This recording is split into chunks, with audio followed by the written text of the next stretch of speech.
Hello guys, welcome back to our channel. Ajith குமாரோட விடாமுயற்சி படம் பிப்ரவரி 6ஆம் தேதி தியேட்டர்ஸில் வேர்ல்டு வைடாக ரிலீஸ் ஆகி இப்போ வரைக்குமே பாக்ஸ் ஆஃபீஸில் ஒரு அளவுக்கு டீசெண்டாக தான் ஓடிக்கிட்டு இருக்கு. இந்த படம் பார்த்தீங்கன்னா ரிலீஸ் ஆன நாள்லேருந்து இப்போ வரைக்குமே பார்த்தீங்கன்னா பயங்கரமான மிக்சடு ரிவ்யூஸ் தான் வாங்கிட்டு இருந்துச்சு. என்னதான் மிக்சடு ரிவ்யூஸ் வாங்கினாலும் இந்த படம் பார்த்தீங்கன்னா பாக்ஸ் ஆஃபீஸில் ஒரு அளவுக்கு டீசெண்டாக ஓடிடுச்சு. ஸோ கைஸ், இந்த வீடியோவில் நம்ம அஜித் குமாரோட விடாமுயற்சி படத்தோட கலெக்ஷனை நம்ம தளபதி விஜயோட லாஸ்ட் ஃபிலிமான கோட் பட கலெக்ஷன் கூட தான் கம்பேர் பண்ண போகிறோம். ஸோ கைஸ், இந்த வீடியோ பார்த்தீங்கன்னா செம்ம இன்ட்ரெஸ்டிங்காக இருக்க போகுது. ஒரு செம்ம காம்படிஷன் அண்ட் கம்பேரிசனாக இருக்க போகுது. ஸோ வீடியோக்குள்ளே போகிறதுக்கு முன்னாடி நம்ம சேனலை சப்ஸ்கிரைப் பண்ணாமல் யாராவது இருந்தீங்கன்னா மறக்காம சப்ஸ்கிரைப் பண்ணிடுங்க. ஓகே கைஸ், வாங்க வீடியோக்குள்ளே போயிடலாம். முதல்ல நம்ம அஜித் குமாரோட விடாமுயற்சி படம் இப்போ வரைக்கும் வேர்ல்டு வைடாக எவ்வளோ கலெக்ட் பண்ணியிருக்குன்னு பார்த்துடலாமா? ஓகே கைஸ், வாங்க பார்த்துடலாம். இப்போ வரைக்குமே நம்ம அஜித் குமாரோட விடாமுயற்சி படம் வேர்ல்டு வைடாக எவ்வளோ கலெக்ட் பண்ணியிருக்குன்னு கேட்டிங்கன்னா வெறும் 126 கோடி தான் கலெக்ட் பண்ணியிருக்கு.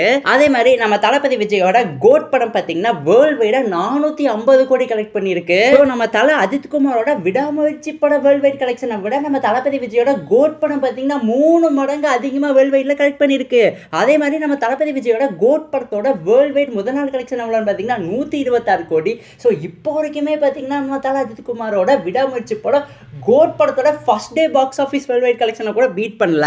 இதுல இருந்தே தெரியுது நம்ம தளபதி விஜய் தான் இன்னுமே பார்த்தீங்கன்னா நம்பர் 1 இருக்காரு பாக்ஸ் ஆஃபீஸில். அதே மாதிரி தளபதி தான் கிங் ஆஃப் கோலிவுட் இருக்காரு. அதில் பார்த்தீங்கன்னா எந்த ஒரு சந்தேகமும் இல்லை. சில விடாமுயற்சி படமே ஓரளவுக்கு நல்ல படம் தான், ஒரு நல்ல கண்டென்ட் ஆரியன்டட் ஃபிலிம் தான். பட் நம்ம தமிழ் ஆடியன்ஸ் பார்த்தீங்கன்னா கண்டென்ட் ஆரியன்டட் ஃபிலிம்ஸை விட கமர்ஷியல் ஃபிலிம்ஸை தான் தேட்டரில் போய் பார்த்து செலிப்ரேட் பண்ணுறாங்க. ஸோ எனக்கு தெரிஞ்சு அதனால தான் விடாமுயற்சி படம் பாக்ஸ் ஆஃபீஸில் ஒரு ஃபெயிலியர் ஆகியிருக்கு. தளபதி பார்த்தீங்கன்னா வேற லீக். அவர் பார்த்தீங்கன்னா பீஸ்ட்னு ஒரு மொக்க படத்தை கொடுத்தாரு. பட் அந்த படம் பார்த்தீங்கன்னா வேர்ல்டு வைடாக KGF கூட கிளாஸ் ஆகி 250 கோடி கலெக்ட் பண்ணிச்சு. ஸோ நம்ம தளபதி விஜய் பார்த்தீங்கன்னா ஒரு பிராண்ட். அவர் படம் நல்லா இருக்கோ இல்லையோ, ஆனால் பாக்ஸ் ஆஃபீஸில் பார்த்தீங்கன்னா அந்த படம் பெரிய ஹிட் ஆயிருது. ஸோ நம்ம தளபதி விஜய் தமிழ் இண்டஸ்ட்ரியை விட்டு போகிறது அவருக்கு லாஸ் இல்லை, தமிழ் இண்டஸ்ட்ரிக்கு தான் பார்த்தீங்கன்னா பெரிய லாஸாக இருக்க போகுது. ஸோ கைஸ், இதோட இந்த கம்பேரிசன் முடிவடைகிறது. இதை பற்றி உங்கள் கருத்து என்னவோ எங்ககிட்ட மறக்காம கமெண்ட் பாக்ஸ் ஷேர் பண்ணிருங்க. அண்ட் இந்த வீடியோ பிடிச்சிருந்தா லைக் பண்ணுங்க, கமெண்ட் பண்ணுங்க, சப்ஸ்கிரைப் பண்ணுங்க. தேங்க்யூ ஃபார் வாட்சிங் guys. Will meet in our next video. And உங்கள் ஃப்ரெண்ட்ஸ் யாராவது சினிமாவில் வச்சிருந்தாங்கன்னா அவங்களுக்குமே நம்ம சேனலை மறக்காம ஷேர் பண்ணிவிட்டு சப்ஸ்கிரைப் பண்ண சொல்லுங்க.